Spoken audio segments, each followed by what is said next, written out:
ကျွန်တော်အမေကိုနန်းဆံမျိုးစီတော့ပို့ပေးရတာအလုပ်တရက်အပြက်ခံလိုက်ရတဲ့အချိန်တွေကိုအရန်နှမျောမိလို့ဒီနေ့တော့စိတ်သက်ကြွလန်းဆန်းမှုအပြည့်နဲ့သူများရဲ့ခြံမှာကော်ဖီစိုက်ဖို့ကြေးစားလိုက်တော့မှာပဲဖြစ်တာပေါ့ဗျာသူများခြံထဲရောက်တာနဲ့ကျွန်တော်ရဲ့အရန်ဆူဆန်းလေးလာခြင်းတဲ့စိတ်တွေကိုဟန်တာလို့မရတာမို့ရှမ်ပိုင်ရှင်ဒီနေ့စိုက်မဲ့ကော်ဖီပင်ငယ်တွေကိုဘယ်လိုအနေထားမျိုးမှာရှိကြောင်းလေးလာကြည့်ရှုတာပေါ့နော်ရှမ်ပိုင်ရှင်ရဲ့ဒီနေ့ပြိုးကော်ဖီပင်ငယ်တွေကအရွက်အဆစ်တွေ9ရက်6ရက်ရှိကုန်နေပြီမို့လို့မြေကြီးထဲကိုထဲဆိုင်ဖို့အကောင်းဆုံးအချိန်တွေဖြစ်နေပြီဆိုပေမဲ့ခမရတို့ရဲ့အချစ်ပင်တွေကတော့သူများရဲ့ရင်ခွင်ထဲမှာစိုက်ပျိုးဖို့ဘယ်တော့မှအချိန်ကောင်းတွေရှိလာမှာမဟုတ်ဘူးပေါ့ဗျာမပြောချင်လို့ကြည့်နေတာ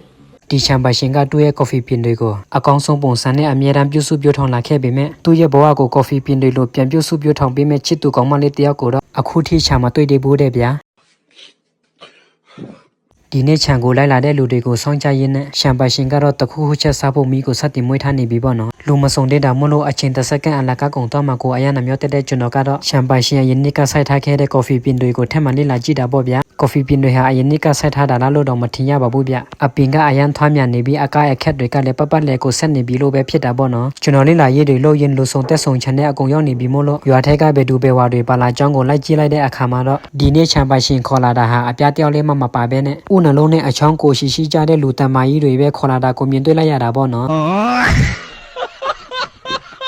ရှမ်ပိုင်ရှင်ကသူဆိုင်မဲ့ကော်ဖီပင်တွေရဲ့တွင်းတွေကိုပေါက်ပြားနဲ့မတူပဲမြန်ဆန်ပြီးအချိန်ကုန်တက်တာစေတဲ့စနစ်ပဲတူးသွားမှာပဲဖြစ်ပါတယ်ဗျဒီရှမ်ပိုင်ရှင်ကတော့လက်နဲ့တွင်းတူးတာကိုနေတယ်ဆိုပြီးတိတ်အားများပုံဖြစ်ပြီးတော့အရမြန်နဲ့စက်နဲ့တွင်းတူးတာကမှပိုအားရကျင်တဲ့ဆိုပြီးစက်နဲ့တွင်းတူးရတာကိုပိုချက်နေတတ်တယ်နဲ့တူပါတယ်ဗျ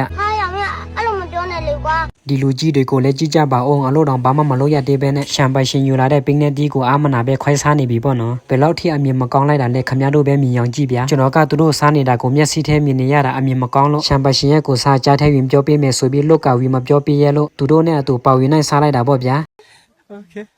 9နိုင်လဲထိုးပြီးအလို့စတင်ရှင်လဲရောက်လာပြီမို့လို့သူများတွေကတာဝန်ကြရနေရကိုစီရောက်နေကြပြီဆိုပေမဲ့ကျွန်တော်ကတော့ရှမ်ပိုင်ရှင်ရဲ့ခြံအကျယ်ဝန်းဘယ်လောက်ရှိကြောင်းကိုသူဒေတာနာထက်လုံနေတာပေါ့နော်ဒီခြံရဲ့အကျယ်ဝန်းကိုပေတွေနဲ့တိုက်တာရရင်တော့အတိုက်တာတစ်ခုရမယ်နဲ့အဆုံးထိရှိနိုင်တာပေါ့နော်ဒါပေမဲ့ကျွန်တော်ရဲ့အချစ်တွေနဲ့တိုက်တာလိုက်ရင်တော့အဆုံးမရှိနိုင်တော့ဘူးဘာကြောင့်လဲဆိုတော့ကျွန်တော်ကအချစ်ရောအချောင်းရောကြီးမားတဲ့သူဖြစ်နေလို့ပါဗျ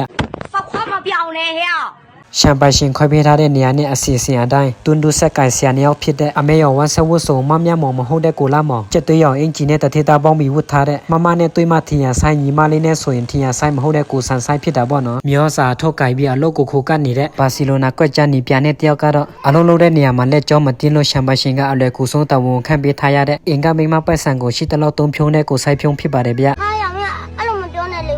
ခြံရဲ့မြေနေရာထားကညီညာပြန့်ပြူးနေတာမဟုတ်ပဲဆောင်းပြီးမဆောင်းနေတာကိုမြင်ပြီးကျွန်တော်ကဆက်ကဆရာတွေကိုခန္ဓာကိုယ်မလဲကျတော့အောင်မနေထင်းနေရတာနဲ့တင်ခက်နေပြီတပြိုင်နဲ့ရုံအားကောင်းတဲ့ဆက်တွေကိုပါထထင်းပေးရတာမပင်ပန်းဘူးလားလို့ကျွန်တော်တို့ကိုမြင်ကြည့်လိုက်တာပေါ့နော်ဆက်ကဆရာတွေကကျွန်တော်စီကိုပဲလို့ပြန်ပြောလဲဆိုတော့ဒီလိုမြေဆောင်းပြီးမညီညာတဲ့နေရာမှာကိုယ်ခန္ဓာကိုယ်ရောဆက်ရောတပြိုင်နဲ့မလဲကျအောင်ထင်းပေးနေရတာထက်စားရင်ကိုမချစ်တော့လို့ကိုရဲ့ဘဝထက်ကနေအတင်းကြီးထက်သွားချင်နေတဲ့သူ့ရဲ့ခန္ဓာကိုယ်ရောစိတ်နှလုံးသားကိုပါကိုရဲ့အနာကနေပြီးမှအဝေးတနေရာစီကိုထက်သွားလို့မရလေအောင်တပြိုင်နဲ့လိုက်ဆွဲပြီးထိန်းထားနေရတာကဒီထက်ဆယ်စားလောက်ပူပင်ပန်းရပါသေးတယ်လို့ကျွန်တော်ကိုပြန်ပြောလိုက်ပါတယ်ဗျ